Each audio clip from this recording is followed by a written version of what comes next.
Hello everyone and welcome to another stream here in Towards MTG. This past weekend was Eternal Weekend North America in Pittsburgh, and we are going to look at the decks of the Legacy and Vintage event. Then we are going to look at the metagame and at the win rates of every deck. So let's just jump directly, and if you're watching this on YouTube, just give a like to the video and comment whatever you think, which always helps the algorithm. Subscribe. So the Legacy Champs had 944 players, and the top 8 was in first place. Here's the finals is not updated. So in first place, Top Basketball on Mono White, which is Mythic Forge combo. This was one of the main contenders going to the event, and the deck relies on the One Ring, Mystic Force, Can, Costly Command, having a lot of mana with Grim Monolith, and get advantage from your artifacts. The deck did pretty well, putting 3 copies in the top 8, which I think should not happen.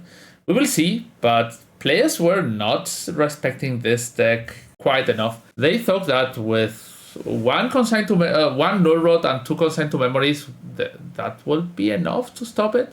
And yeah, it was not. In this case, Tom opted for 4 ley lines instead of fairies, but the rest of the list is quite stock, just not counting the sideboard Ugin A of the Storms. In second place, we have Hans Jakob Godek, which is 2 times Eternal Weekend champion, mostly playing Days Wasteland decks. In this case, that was not different. He played Reanimator for surprise of no one, and yeah, quite stock list with 2 Force of Negation, which we saw during the event in a lot of lists. This is probably the idea of respecting the Forge deck, but no null rod to have there, no, just 2 consigned to memory, 2 Force of Negation, probably not enough, and only 3 Wastelands. So Mortais, Tamillos, also quite stock. In third place, Johan Larsson, which was Eternal Weekend Europe last year's champion, with the Valid Breakfast. He has been, in the last year and a half, Johan has been putting up huge results, just winning a lot of tournaments and playing very well. There's a classic Nadu deck with the Valid Breakfast. In this case, the 4 Tamillos is an auto included most of the blue decks, and the card could be one of the cards banned on November 10th, 2 weeks before the Eternal Weekend Europe, and 1 month before the Eternal Weekend in Japan. So yeah, that's, I think, the cards that are mainly of the list, if they ban cards, which could happen or could not, are Intom and Tamillo. Tamillo is, with the Brainstorm, it's quite a combo. So nothing special in the deck, apart from 1 main deck Ghost Vacuum against all the Reanimator decks. And then a lot of cards in the sideboard. Okay, on 4th place we have Jacob Murray with one of the surprising decks of the event. This is a deck featuring Smallpox and Hogak, Barrowgulf, Earthsiege, Bowmaster. It's like a land deck, but truly it's Smallpox. I'm going to open this deck probably because most of the cards are unknown. Hogak, an all-known friend, was disappeared from Legacy, but was twice in the top 16 of this tournament, I think. But the deck relies on Smallpox being a sorcery that both players sacrifice a land, discard a card, and lose 1 life, and sacrifice a creature for 2 black. And the advantage here is you have Life from the Loam, Witherbloom Command, Malevolent Rumble, and Eumidian Hatchery, which is a new card that enables this deck. Is pay 1 life at 1 black mana and put a hatchling counter on the land, and then when this land is put into a graveyard, you put a 1/1 black insect token with flying into the battlefield. So you sacrifice this with Pox, and you put 6 tokens and cast Toga. Yeah, you can cast Toga after that because they are black insects. So yeah, for the rest, 1 Ghost Quarter, Saga targets, Leylands of the Void, Force of Vigor, Fatal Push, Void Mirror. Void Mirror is nice in the non-fossil will deck. One Chase of Mephistopheles, which is a weird card that I think it's not good in. I think Chains of Mephistopheles is not a good card, but yeah, people like it. Mono. We have here another mono white on 5th place from John Barber, which is more or less the same as the other. Double Soulguide Lantern in the main deck, and no Ugin in the sideboard. 6th place Tommy Ray with Reanimator, featuring a Balgaboth Terror Eater as the 3rd reanimation target. It's a creature that is not as good as the others, but it's very hard to deal with. Flying Lightning, Ward Sacrifice, 3 non-land permanents. Sacrificing in Legacy 3 non-land permanents is crazy. You could, in theory, sacrifice Clue tokens, which is probably the best way to deal with it, but Forces to Closures does not deal with this usually. Then you can, the cards get exiled and you might play them, so it's like a Doughty White Walker. We have here another Reanimator, also in this case double Archon of Cruelty. I don't think that's right. Okay, yeah, that's the Eric list.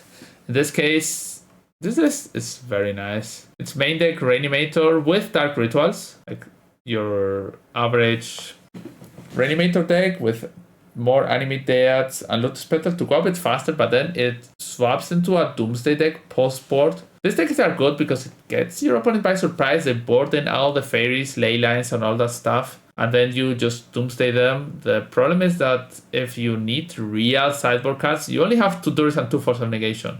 That's your only sideboard.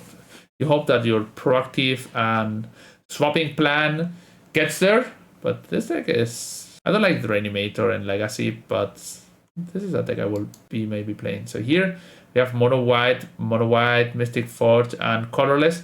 All 3 decks are the same deck. All 3 decks are the Urthar Saga deck. In this case, they are not on the Mono White name because they don't have... yeah, they do have Portable Hole, so I don't know. Giving names to decks is always hard. So we have 1 Cephalid Breakfast, 1 Smallpox, 3 Forge decks, and 3 Reanimator decks in the top 8. One of them being having a sideboard that changes for Doomsday. So yeah, expected metagame. If we go to Goldfish, we see that Reanimator and Mystic Forge are the 2 most played decks.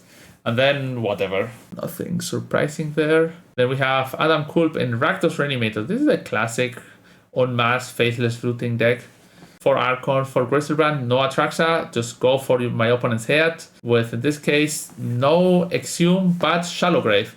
Cutting Exhumes is something that we have seen because of Reanimator being a so prolific deck in the metagames. Playing Exhume is not great, and in this case, yeah, you can OTK someone with Archon or Griselbrand. Maybe not OTK, but Archon coming in and attacking is 2 cards less from your opponent, 2 creatures less from your opponent, and you draw 2 and 12 life, which probably wins a lot of games. Then they have some Null Rods. This deck is respecting Forge and Show and Tells against Leylines, Foxy, Meltdown, Doughty. They're playing Kaba Therapy. Well, that's interesting. Sultai. This person Duke was on the stream a few times, and this is the other Hogak deck. It's like a weird Beanstalk control deck, but without Beanstalk, it's just back Midrange. In this case, Baleful Strix, Bowmaster, Brazen Borrowers, Barogoes, Kaitos, Grist. So in the stream they say that this person was the Sultai gamer, like everyone, maybe they named him Sultai Duke or something like that, if I remember right. So just, yeah, mid-ranging everyone to that. And some Nihil Spellbombs in the main deck against those pesky Reanimator playing. In 11th place, we have my friend Roland Chang, which piloted the Cory Steelcutter is a Delver deck. In this case, we can name it a Delver deck because it has some split on only 3 Delvers and 3 Cutters. Even a Surgical Extraction in the main deck to beat the Reanimator decks a bit more. And then, yeah, 1 Null Rod, 1 Meltdown, 1 Cage, Blood Moon, Hydroblast. I'm missing Null Rods here. And then the 12 deck is probably my favorite deck from the tournament. I've been playing this deck lately a lot. It is the blue Color Post deck. In this case, 2 Aofu, 2 Ugins, 1 Tishana Tidebinder, which you can search with Teachings, 1 Flute in the main deck, some Underground Seas to play playset of Paragoyfs in the sideboard. This makes that you can morph into a more aggressive or mid-range deck in post-board when your opponent removes all their removals, because you have no creatures. And then they play Ancient Tombs and Chalice. This deck is very, very nice. I like it. 13th place, Cradle Control. This is the Hello Newton deck. And with 3 Keenate Curators, Reclaimer, Sylvan Keeper, Natural Order for Atraxa, Collector Roof. So they try to... This is 2025 Legacy Junt. In this case, they are playing only 2 Cradles, so not a lot of Cradle control. And only 1 Talon Gates of Madara, which I think is a great card, but yeah. And also no Endurance in the main deck, but some Throxesis. And then the sideboard has 4 Duress, 4 Pithing Needle. Well, this deck list is crazy. 2 Endurance, 2 Wasteland, Crop Rotation, Gadoctic, and Snuff Out. The 4 Duress, 4 Needle, 2 Endurance, 2 Wastelands is... Yeah, Jacob the 12. This is literally Junt. 14th place, Death and Taxes. 1 Containment Priest in the main deck, but nothing else very special, I think. Loots, 2 Null Rods, 1 Path to Exile. Probably the Path to Exile is there when you have to change for some dead cards against some aggressive matchups. Like you play the Mirror, you probably don't want to have a Containment Priest in the main deck. Maybe you want, but having 1 removal always. Here we have Michael with Reanimator. Same list as almost anyone. 3 Barogoyf. No Doughty Void Walkers. Quite stock. Michael did very well the whole weekend. I think he won the side event on Friday and then got top 16 on Sunday, which, congrats to him. 16th place, Rakdos Painter with all the goblins, engineers, and welders.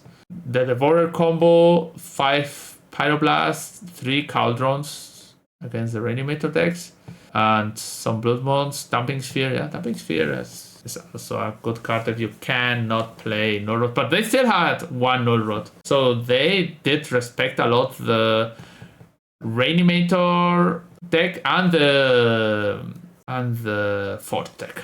17th place, Mono Red Stompy, stock list. Nothing really interesting here. I still don't understand why people are playing Fur in the main deck. Fur is so medium. It's better to play Flutes or something like that in the main deck instead of the 4 Furies, but whatever. 18th place, Sneak and Show. I think this is literally the one from JPA.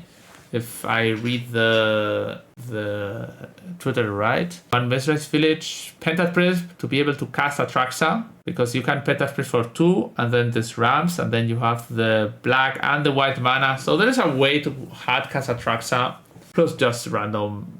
Instead of playing the Simian Spirit Guide, you have 1 Pentat, which can be good at hard casting Sneak Attack. 3 Carpet of Flowers. Then we have on 19th place, Nadu combo, the band.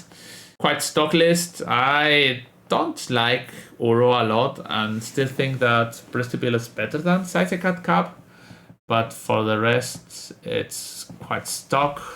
If plays 1 Gadoctic in the sideboard, I don't know if playing Gadoctic is better than playing a Null Rod.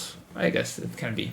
20th place, Cephalid Breakfast. I think it's the same list as Larson. Or almost. Max Gilmore, last year's winner of the Legacy of the Vintage Eternal Weekend, playing just stock Reanimator with 1 Inquisition of Costly in the sideboard. 22 Death and Taxes with 1 Fairy backup in the sideboard and 2 Containment Priests in the main deck. So 1 Fairy backup in the main deck and 2 Containment Priests. And then, that's it. Tom Herfelder, Reanimator, stock, Reanimator, and 25 place on Mono Red Stompy with Caves of Charles Adventure, Khan the Great Creator, Trinity Sphere, and Cavern of Souls. This deck getting 25s is crazy. I don't think the format is right to play Caves of Charles Adventure and then your opponent starts reanimating it, but it did well. So 26 Golgari. This is another Cradle control deck. With, in this case, 2 Talon. Strange. In this case, less Thoxys in the main deck, but more Endurances. It's a Delver with 4 cutters, 3 Delvers. More cutters in this case. And you can show 3 Veil of Summon in the main deck. Players expecting a very black and blue metagame. Esper Tempo. This is 4 Clarion Conqueror in the main deck. Whoa, that's something. Yeah, this deck seems good against the Forge and Nadu decks. It plays so many 3-drops. And it has no Ancient Tomb in the sideboard. Rolling Dragonstone, what is this? When this enchantment enters, draw 2 cards and discard a card. When a dragon you control enters, return this enchantment to its owner's hand. Okay, this, when you cast Clarion Conqueror, you return this to your hand and keep drawing. Okay, that's Sultai. This is Doomsday. Vision Charm. Banned. This is probably Nadu. No, this is banned Nadu, but not banned Nadu midrange. 2 Endurance Shepherds. They don't have. They still have Crater Hoof. They don't have the Baloth, which I think is a great card. Another Mystic Forge. Another Mystic Forge in 32 and 33. Reanimator, Mystic Forge, and another midrange deck. Uro, Directed Halfling, yeah, also quite stock. Then this is the rest of the top 50. Mono Red, Painter, Delver, Clothpose, we don't know, Stompy, Reanimator, Forge, Reanimator, Forge, Delver, Reanimator. So a lot of Reanimator and Forge decks in the top 50 decks of the tournament. Now the most interesting part. On my Metaframe profile, you will find all my competitive Magic the Gathering content. You will get deck and sideboard guides, articles with ideas and analysis, and even the decks I will be playing in my next big tournament. I offer one-to-one coaching sessions to help take your game to the next level. Following is completely free, so hit the subscribe button and keep up with everything I post on metafy.gg. So here we have the matchup matrix with the most played decks. Most played decks is Reanimator that got a 53% win rate, which is quite positive for the amount of players. Usually the most played deck also makes that it's the most hated, and the not that good players pick it up and don't do well. So usually the overall advantage of those players is a bit lower. That drags that the non-legacy experts play that. So 53 is still a very good percentage. It has 51 against Forge, 48 against Nadu, 59 against Blue-Black Tempo. This deck, the Blue-Black Tempo should prey on the Reanimator, but yeah, having a 1-2 combo. Then 43 against Nadu, 53 against Blue-Red Tempo, 53 against Mono-Red Prison, 44 against Lance. Yeah, Lance is a deck that preys on Reanimator. And then, yeah, probably only reading up to Lance. Next deck, Mystic Forge combo, also 53%. Yeah, I think the players did not hate it enough. It has a good win rate against Nadu Breakfast. Blue-Black Tempo, a bit of a losing against Reanimator and Mystic. Yeah, the mirror is 50-50. Nadu and Core, they lost a bit more than they won, probably because of Gadok Tech, and they have a very bad matchup against Blue-Red Tempo. But then they just prey on Mono Red Prison, Lance, Painter Grindstone, and Eldrazi Stompy. So you have an even top spread in the metagame. 1-1 matchup, and then on the tier 2 decks, you have probably very good matchups against most of them, not against Tron, but Cephalic Breakfast, 52%, being bad against Mystic Forge, and 50-50 against the other decks in the top. Then a bit not in favor. I think the deck is hard to play. So, and then against Nadu, which I think this should not, against the Nadu, it has only 38. That's nuts. Like, should have been a bit more. And then it has also bad matchup against Mono Red Prison, but also beats the tier 2 decks in Lance, Painter, Eldrazi, and Sneak and Show. Blue-Black Tempo, 44%. Seems like the deck is, if you are sleeving in Thoxys, Daze, Wasteland, and Underground Sea, you should be playing Reanimator and not Blue-Black Tempo. The deck is very bad against almost everything in the top half. Then it has a good matchup in blue-red tempo, probably because Nethergoyf is good against Lightning Bolt. But then it this blue-black tempo is... Blue-black tempo is a bad deck. Seems like it on the data. Don't play blue-black tempo. Here we have the real winner of the tournament. Banned Nadu. 57% win rate. Defeating Reanimator, Mystic Forge by a little bit, but defeating it. Cephalic Breakfast, Blue-Black Tempo, Blue-Red Tempo, not very good against Mono-Red Prison, something we knew, but still 40%, not a lot.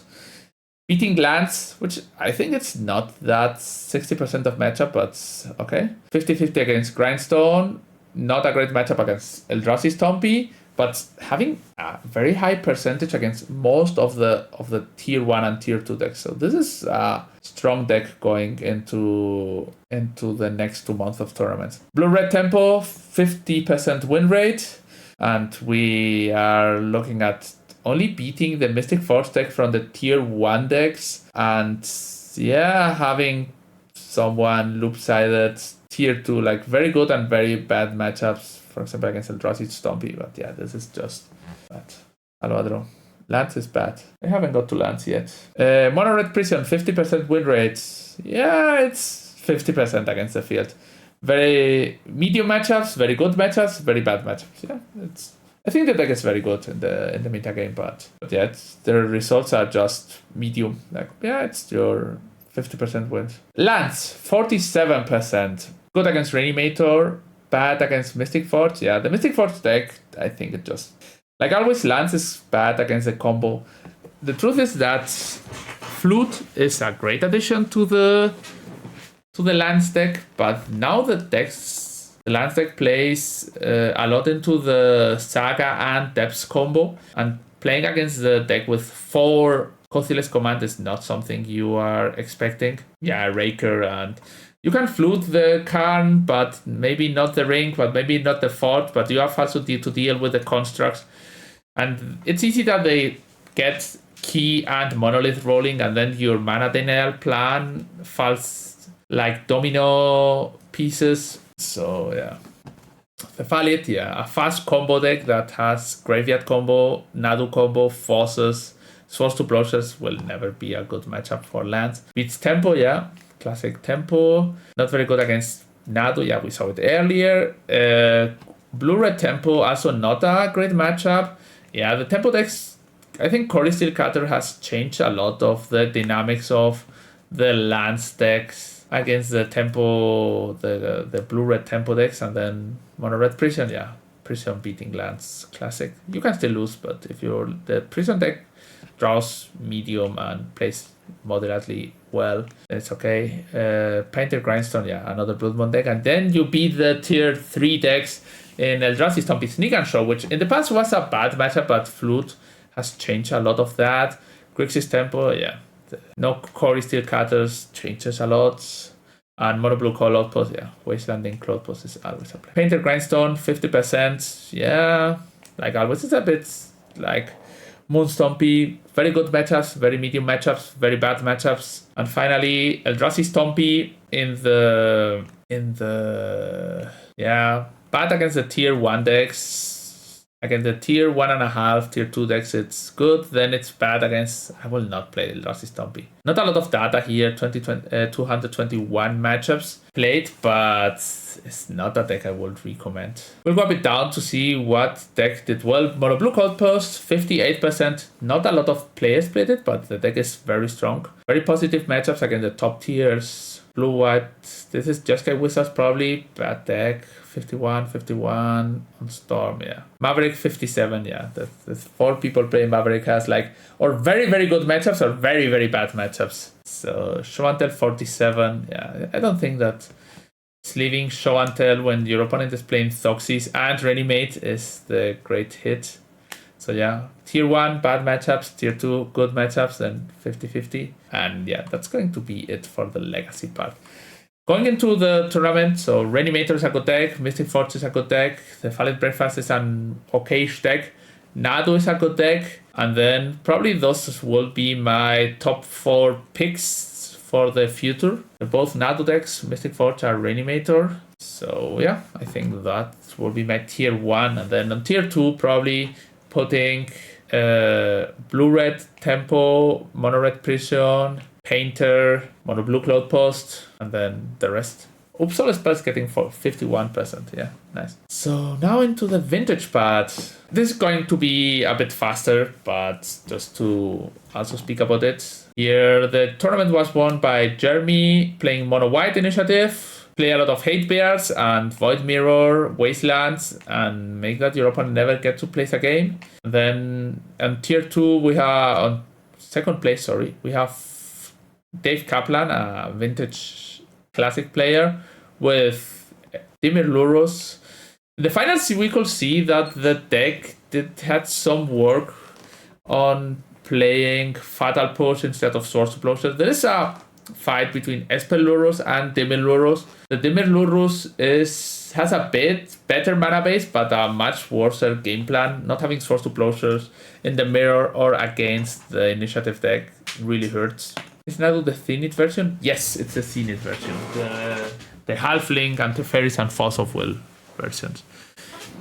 So, third position, we have Dredge. Not the deck that performed better, but if you keep a lot of 7s and you dodge the sideboard hate, the deck is quite strong. And in a lot of cases, you have very free game 1s, especially against the Dimir decks. They could still usually wasteland your Bazaar, but the slow Dredge usually gets them anyway on game 1. And then on game 2, they have to have a lot of hate in the sideboard. In this case, Kaplan had 3 cages, 1 Pithy Needle, and Soul Guide. Well, that's okay on the wasteland deck. Max on Sultai Control, in this case, playing Kishla Skimmer, which is crazy. This is a card that every time you use Deathrite Shaman, you draw a card. This deck seems a bit to me like a meme, but yeah, it can get card advantage in your tempo deck faster than the other list. What do you think about the mono black on spoiler?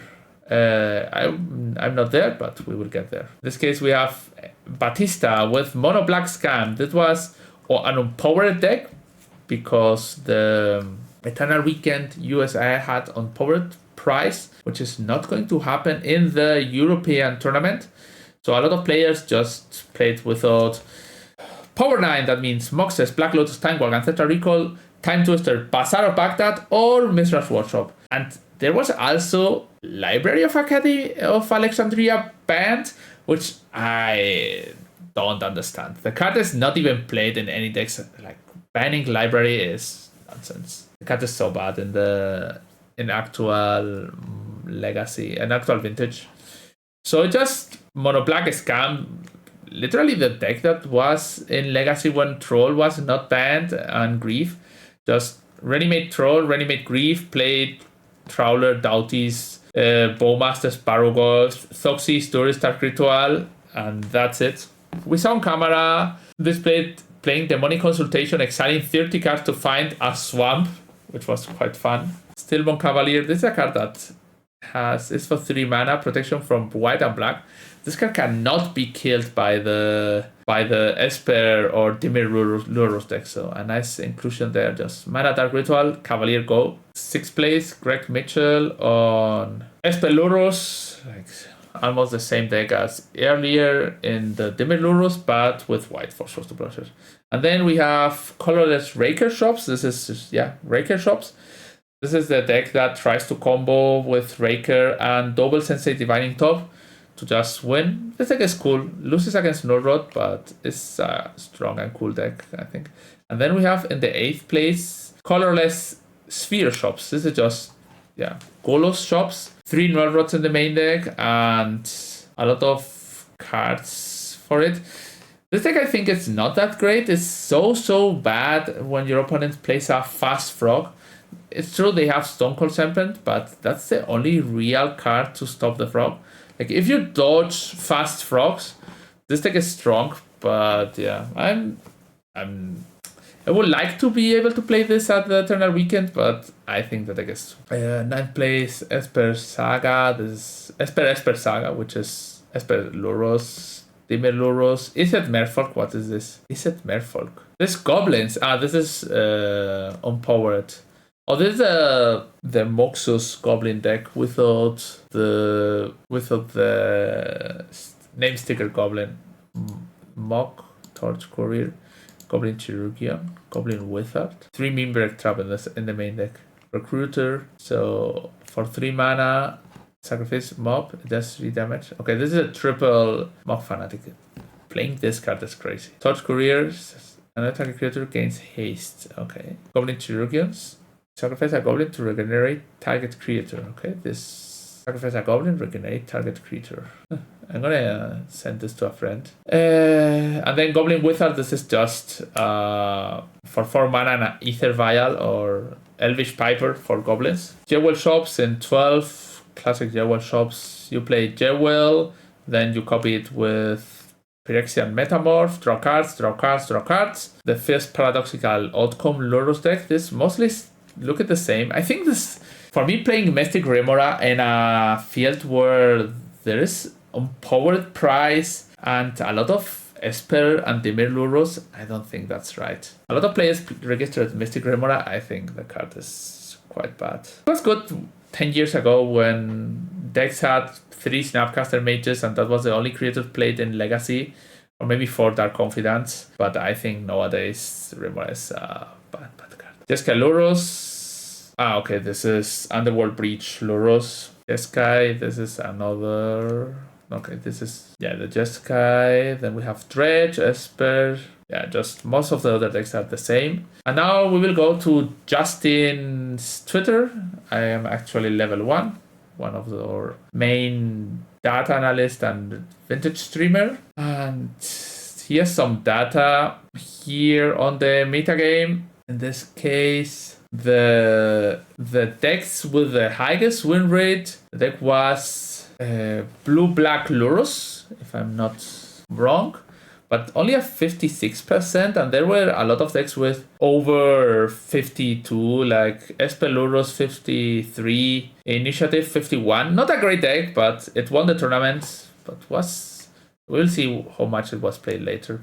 Lurrus PO, this is 53. Dredge 49.3%. The deck was played a lot, but the deck has not been performing well. Lurrus Breach 55%. Seems like the deck is very good in the metagame. Oath, yeah, Oath is not a good deck. It has good matchup against probably Initiative and Lurrus, Dimir Lurrus, maybe even Esper Lurrus, but yeah, not against the other decks. Blue-Black Lurrus control, this is Lurrus Tempos, Scam 45, so the deck was played a lot. It put up a top 8 result, but not great. Then we have Jewel Shops, 54% win rate, and then Sphere Shops, 54%. So yeah, so seems like the vintage format is quite good. And then most player decks were Esper Lurrus control. This is Esper Lurrus, Initiative 43%. The deck was played a lot, and the deck is medium. Winning, but medium. Lurrus PO 37 decks, Dredge 36. Yeah, registering your sub 50% deck to the tournament is so wrong. And people are not playing like a lot of Graveyard Hate. Lurrus Breach, Oath, and Ube Lurrus Control 27 and 26%. Scam, 20 people registered Scam. So this metagame will shift from the Eternal Weekend in the US to the Europe one, because decks like Scam, Red Prison, and uncategorized will not exist that much because no reason to play. But yeah, okay, this is gonna be it for today's video. Thanks to everyone who reached here. Like, comment, and subscribe to the channel if you are watching this on YouTube, because yeah, it helps me to reach more people and it puts food on the table. So yeah, that's it, and bye.